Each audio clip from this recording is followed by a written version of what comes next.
안녕하세요. 이투스 커뮤니티의 강현규 선교사입니다. 오늘은 저희 홈페이지에 올라온 질문이 있어서 제가 홈페이지에서 개인적으로 받은 질문 내용을 가지고 같이 이야기를 나누려고 합니다. 먼저 질문 읽어드리겠습니다. 왜 목사나 선교사는 성범죄율이 월등히 높은가요? 네, 실제로 신문이나 기사에 TV를 통해서 이런 문제들을 자주 보게 됩니다. 목회자의 성적인 타락, 선교지에서의 성적인 문제들. 제가 국가 통계 포탈이라고 하는 코시스에서 2021년 발표된 2020년도에 성범죄 전체 조사된 건수를 제가 찾아봤습니다. 전체 성범죄가 31,952건으로 나오고요. 그 중에 종교인 성범죄가 2,289건이거든요. 이 종교인 성범죄 가운데 기독교 성범죄가 1,207건입니다. 전체 종교인 대비해서 기독교인의 성범죄가 52.7%나 된다는 거죠. 왜 이런 일들이 벌어질까? 질문하신 분의 질문에 대해서 제가 세 가지 정도 이유를 찾아보았습니다. 첫째로, 목사도 사람이기 때문에 그렇습니다 라고 말씀드리고 싶어요. 무슨 얘기냐면, 목사가 목회자이기 때문에 거룩해야 돼, 거룩해 보이기 위하여서 실은 저희가 저희 자신을 많이 억누르는 것들이 있죠. 그런데 목회자라고 해도 실은 우리 안에는 똑같은 죄성이 있고 똑같은 성욕, 욕구들이 있다라는 이야기예요. 잘못된 성적인 욕구들이 이 거룩이라는 포장지 속에서 썩어가기 시작하면 이런 문제들이 나오게 되는 거라는 거죠. 이건 비단 기독교만의 문제는 아닐 거예요. 모든 종교단체가 가지는 비슷한 문제일 겁니다. 그런데 유독 기독교에서 이런 일이 왜 더 많이 나오는가? 저는 두 번째 문제가 큰 것 같아요. 두 번째 문제는 뭐냐면 교회 조직에 대한 문제입니다. 목회자를 성직자로 바라보죠. 그렇기 때문에 교회에서 필요 이상의 어떠한 권위가 주어지는 것들이 있어요. 그렇게 되다 보면 내 마음에 합한 대로 많은 것들을 좌지우지할 수 있게 되잖아요. 결국 교회 안에서 이러한 힘의 논리 아래에서 혹은 권력의 논리 아래에서 정치적인 논리 아래에서 이런 일들이 벌어지기가 더 수월한 상황이 만들어지는 것 아닐까? 저는 그런 생각을 해보고요.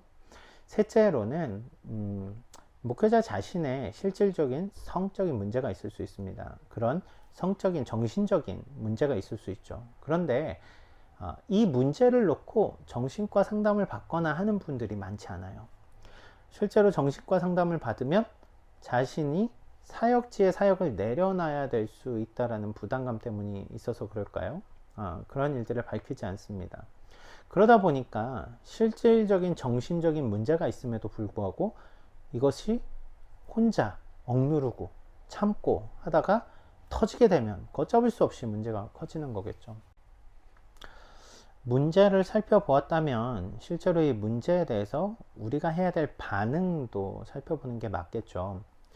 첫째로는 목사를 바라보는 시선에 밸런스가 필요하다고 생각합니다. 목회자를 거룩한 하나님의 종 이러면서 우리가 떠받드는 것들이 일반적인 상황인데요. 실제로 목회자의 권위는 사람에게서 나오지 않습니다. 하나님의 말씀에 대한 권위죠. 그러니까 사람으로서 그분의 어떤 거룩함을 떠받들 필요는 없다라는 거죠. 하지만 그렇다고 함부로 대하세요 이 얘기는 아닙니다. 성경에서 목회자를 대할 때 배나 존경할 자로 여기라 이런 말씀이 있기 때문에 그렇죠. 자, 그렇기 때문에 신의 사자라는 개념으로서 받기보다는 하나님의 말씀을 나누는 목회자, 어떤 교회의 직분자로서 존경해 주셨으면 좋겠어요. 둘째로 목회자의 성적 문제에 대해서 바르게 반응했으면 좋겠습니다. 첫째로는 사실 확인이 필요합니다. 제가 앞에 팩트 체크를 했잖아요. 이런 것처럼 진짜로 그러한 것인가 확인할 필요가 있습니다. 소문인지 사실인지를 판단해야 된다는 거죠.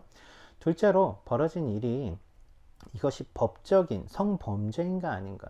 성범죄라면 여러분 덮어줘서 해결될 문제가 아니죠. 그렇죠? 법적으로 치리를 받고 그 죄 값을 지불하는 게 맞습니다. 반대로 범죄는 아니지만 가정을 깨뜨리거나 그런 혼외 정사 이런 개념으로 연결이 된다라면 그런 문제들에 대해서도 여러분 교회 안에 삼심제도가 있습니다. 교회 안에 치리할 수 있는 재판을 통해서 교회를 바르게 정화할 필요가 있다는 거죠. 세 번째로는 실은 공적인 부분인데 교단적인 차원에서 목회자를 신중하게 뽑아야 된다고 생각합니다. 최근 들어서는 이제 신학교에 입학하는 목회자가 되기 위해서 학교에 가는 분들이 미달이라고 해요. 그러면 누구나 학교에 가서 목사 안수를 받을 수 있는 상황이 될 수 있다라는 거죠. 그런 부분에서는 좀 더 자질을 잘 판단하고 목회적 소명 플러스 인성에 대한 또 그 사람들의 세부적인 또 신학적인 배양까지 깊이 고민해야 될 것 같습니다. 긴 이야기 들어주셔서 감사합니다. 이 질문을 주신 분은 아마도 이 문제 때문에 마음이 많이 불편하셨을 거라고 생각해요. 많은 어려움이 있으셨을 거라고 생각합니다. 분노가 있었을 수도 있고요. 정말 저는 교회가 죄에 대하여서 더 거룩함을 유지하고 또 그 죄에 대해서 단호하게 끊어낼 수 있는 그러한 모습들이 필요하다고 생각을 하고요. 질문하신 분 개인에게 제가 이런 말씀을 드리고 싶어요. 또 영상을 보는 모든 분들에게 이런 말씀을 드리고 싶습니다. 이런 문제로 인하여서 실망감이 클 수 있죠. 사람에 대한 무너진 신뢰. 그런데요, 사람이 신뢰할 대상이 아니라는 거, 그것을 좀 바로 아셨으면 좋겠어요. 그렇기 때문에 우리가 더 예수님을 붙잡아야 된다는 사실을 잘 기억하셨으면 좋겠습니다. 주님을 더 붙들고 그로 인하여서 주님의 몸된 교회로서 여러분들이 더 아름답게 세워져 가기를 소원합니다. 오늘은 여기까지 마치겠습니다. 감사합니다.